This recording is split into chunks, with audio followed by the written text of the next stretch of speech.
Welcome back to Let's Pop About It TV tonight. We're covering a heartbreaking story out of Houston that has stirred up national debate about safety, self-defense, and how quickly a childhood prank can turn into tragedy. On the night of August 31st, 2025, 11-year-old Julian Guzman was at a neighborhood birthday party. Like many kids do, he and his cousin played the old game Ding Dong Ditch, ringing a doorbell and running away.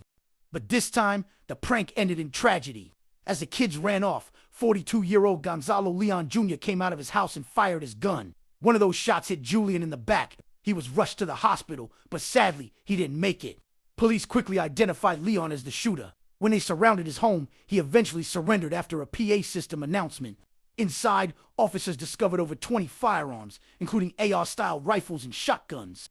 On September 2nd, Leon was officially charged with murder. Prosecutors are pushing for a $1 million bond, calling him a threat to the community.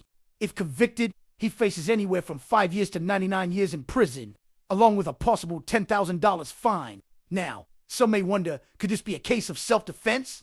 Prosecutors don't think so. They've made it clear this wasn't about castle doctrine or stand your ground, because Julian was already fleeing. He wasn't a threat. He wasn't breaking in. He was just a child playing a prank. Memorial flowers, candles, and heartfelt messages now stands where Julian was shot. Neighbors and families are mourning deeply, while the case is sparking tough conversations about how fear, firearms, and split-second decisions are reshaping community life. This tragedy reminds us all that a simple moment of frustration should never turn into violence.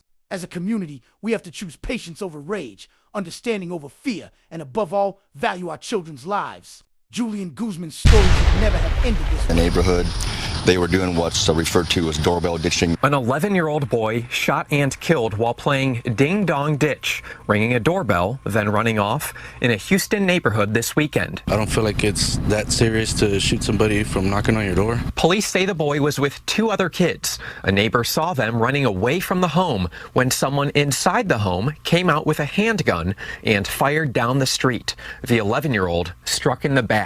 In my opinion, it doesn't look like any type of self-defense. It wasn't close to the house, so it'll more likely be a murder charge. No charges, however, have been filed. The Houston case, just because there weren't charges at the time doesn't necessarily mean there wouldn't subsequently be charges. Criminal defense attorney and former prosecutor Russell Wilson is not connected to this case.